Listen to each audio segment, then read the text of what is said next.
The Walking Dead issue 193, the final issue, starts with a lonely walker. As the walker arrives at a farmhouse, he hears a noise and turns around. He gets killed by an older Carl Grimes. It is then revealed that a long time has passed in The Walking Dead, because shortly after we see Carl, we see an older Sophia and their new daughter named after Andrea. Throughout this issue we see all of the characters from the Commonwealth storyline, but a certain amount of time has passed and they're older now, more successful, and they've actually created a civilization. In fact, the son of Glenn and Maggie, Herschel, is now older and he actually sells a show called The Walking Dead. He makes money from walkers that are now hard to come by. There's a new law system with Sheriff Kapoor. There's even a new train system thanks to Eugene. And at the end of the issue, when Carl is reading to his daughter Andrea, he tells the story of Rick Grimes and what he did. He tells the story of The Walking Dead because this is all possible because of Rick Grimes. But what does this mean for the show? So issue 193 officially came out yesterday, and The Walking Dead is over. And it had actually been planned for a while. Robert Kirkman even said in his message at the end of the book that he had even solicited fake preview covers for future issues that weren't even going to happen, because he really wanted it to be some big surprise at its ending. And The Walking Dead comic series is just over, like the story's actually done now. And if you wanted to know my thoughts about it, I'm just okay with it. I'm not exactly unhappy with it, but I'm just not typically a fan of happy endings, especially ones where the kid of the main character becomes the main character. I mean, with Carl it's a bit better because he actually was with Rick on that journey. He didn't just get born and become the king of everything. In a way, Carl went through the same things that his dad did, so it makes sense. And when I was reading it, I did know this was a good way to end it. It was really cool to see this, that everything had moved on to a real civilization. It's an interesting concept that the walkers are no longer even a real threat.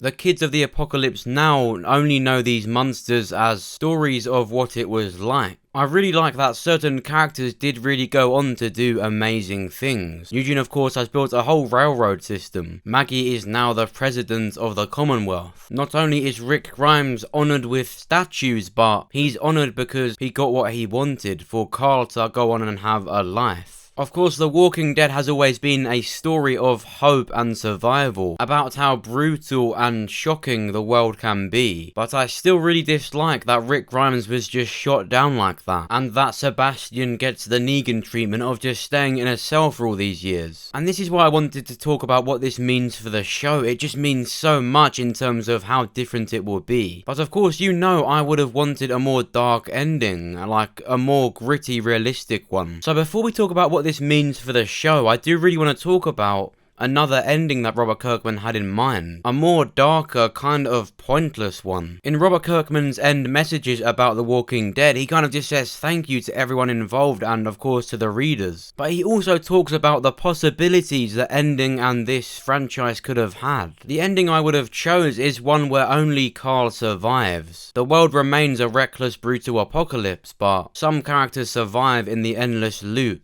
But what Robert Kirkman had in mind is so much worse. This is what Robert Kirkman said. Let's go off on a tangent for a moment. When the story got to Alexandria in issue 72, things were going to go pretty much as they did. Rick and his crew were going to have trouble fitting in because of everything they'd been through. That would lead to conflict with Alexandria, and it would eventually lead to Rick taking over. The big storyline No Way Out ended with Rick proclaiming that Alexandria was a place worth fighting for, that they could no longer keep moving from place to place. They had to take a stand, lay down roots and start building from there. Their nomad days were behind them. Well, for years that had been planned to be the end. Rick would make his proclamation and the speech would end with a big close-up on Rick's face. You turn the page and Rick's face would be the same, only it was a statue. And you'd zoom out and see the full statue with some vines growing from the bottom of it, cracks forming, and you'd realise that it was quite old. We'd keep zooming out until we saw that the statue was in Alexandria, the same place where he gave the speech, but it was different different. It was old and run down, broken windows and missing doors. We would keep zooming out until a zombie walked by, then another. And we'd see that Rick had brought them to Alexandria, given this brand speech about rebuilding civilization, and succeeded to the point that they built a statue to honor him. But in the end, the dead won. Society crumbled again, this time seemingly for good, and that was it. He then goes on to say how bleak, pointless, and sad that was. Pretty much a pointless ending. And he says how glad he was he didn't go through with it, because of course we wouldn't have had Negan, the Commonwealth, the Whisperers. It would have been bad in the first place just to end it at Alexandria. But of course that was the ending he was thinking of before even getting to issue 12. So as bad and unfulfilling as that would have been, that was pretty much the first ending, the first original thought that he had planned. That although they built the civilization, in the end it still fell. So it's still an endless loop of the apocalypse. If I could choose the ending to The Walking Dead, I would say I'd want Rick and a small group of the original survivors to just go around helping people, to not build some final civilization, but to gather all they've got from the Commonwealth and just go and help other people that need that. And of course run into new villains. That's what I just would have wanted for the show. But like Robert Kirkman said, it was the right time to end it. He just didn't have any more stories to tell. And that's where the show comes in. If Robert Kirkman didn't have any more stories to tell by the time he got to the Commonwealth storyline, what is the show going to do before or after that point? Well, I think the show is going to be absolutely fine. It's going to keep going and create new stories. We've seen already they've created the helicopter people, the CRM. Not only is that an example of a new organization they've created, but the writers are preparing for the future of the universe, not just the main characters in the show right now, but for all of the communities, for all the future storylines. When Andrew Lincoln left in season 9, I thought the show was going to be really hurt by this, and some episodes were not as good because he left. But in hindsight, in the future, he's almost saved the show. I mean, ever since Carl died, of course, it's always been that was like the main breaking point where it really broke apart from the comics, but they've always done things differently anyway. They've always been a bit more complex, gone a step further than the comics with the CDC, the addition of Daryl, and of course, I think the biggest one for me was Henry taking Carl's storyline in the Whisperer War and then dying. And of course the CRM, these are just so many things that are different, and it's going to get to the point now that the show will just completely stop getting influenced by the comics. I wouldn't say that because Carl is dead in the show that the show can't end exactly like the comics, because Carl was the main character in that issue. Of course, we know what would happen if a character died in the show that didn't in the comics. It would just be replaced and mixed around. But don't forget, Robert Kirkman just said that he was planning this for a while. He didn't just do the Commonwealth storyline and give up halfway through. He added the Commonwealth storyline into the comics because that would be what would end the show. The group would arrive at this Commonwealth place, and from that civilization they would build up from it, and we've seen what they've created. That storyline was only added to end the comics, and so I don't see the show doing it. And like I've always said, I think it will be completely replaced or moved around. Because of how linear and conclusive the Commonwealth storyline was, I don't see the show doing it. I don't think the show would survive doing that. The Commonwealth could still be a storyline, whether they move that away or completely remove it. But I see the CRM replacing that completely, and instead of them rebuilding the civilization from the CRM, I can see Rick Grimes taking it down, or becoming the leader of that, and then Daryl and the rest of the communities will benefit from that and find new villains. Not only is the show so early in its life cycle, but so is the universe. So even if the show ended, the comics ending is so conclusive and finishing that it would just be such a waste of an opportunity for the show's universe. And remember, Robert Kirkman said he wouldn't like to explore the idea of a cure, and he stuck to that. Like, he literally stuck to the idea of hope and community and civilization. And so in the end, that's how the comic book ended. It stuck with Rick Grimes' story, and it ended with Carl's. The Grimes in the show have pretty much died out. Rick and Judith are there in the universe, they still exist, but it's clear the show is handling other storylines, and I think it's capable of that. To see Daryl as a leader when Rick left was one of the best things the show has done. It was so good to see him in that light. There are different kinds of leaders, I don't think we can really compare them, but it was just so good seeing him like that. Especially when he doesn't exist in the comics. I think that's confirmation that the show will end differently and longer away. But most importantly, what do you think? On the top right of your screen, you're going to get an eye icon up here. Just click or tap on that and you can vote in the poll. Do you think the show will end in the same way or a similar way to the comics? We know they're going to end at different times, but will it be the same way? Make sure to let me know. And of course, make sure to comment down below what you think. think? Also, how did you feel about the ending? Are you happy? Were you disappointed in how it all ended? Do you think anything else will come of it? Also, a funny side note, when Robert Kirkman said thank you and pretty much goodbye on the series, he wrote P.S. Negan lives, so I think that's pretty interesting. Rick Grimes said he was going to kill Negan, but he died and Negan still lives, especially all these years after in the comics. And of course, if you're excited for Season 10, make sure to watch one of my most recent videos. It's the Season 10 death predictions. It's my official death prediction list, and it's who I genuinely think is going to die in Season 10. Make sure to go and check it out. Make sure to press the like button if you enjoyed the video and you want to support me, it genuinely helps. Make sure you subscribe so that you are the first to hear about The Walking Dead. Thanks for watching, I'll see you soon.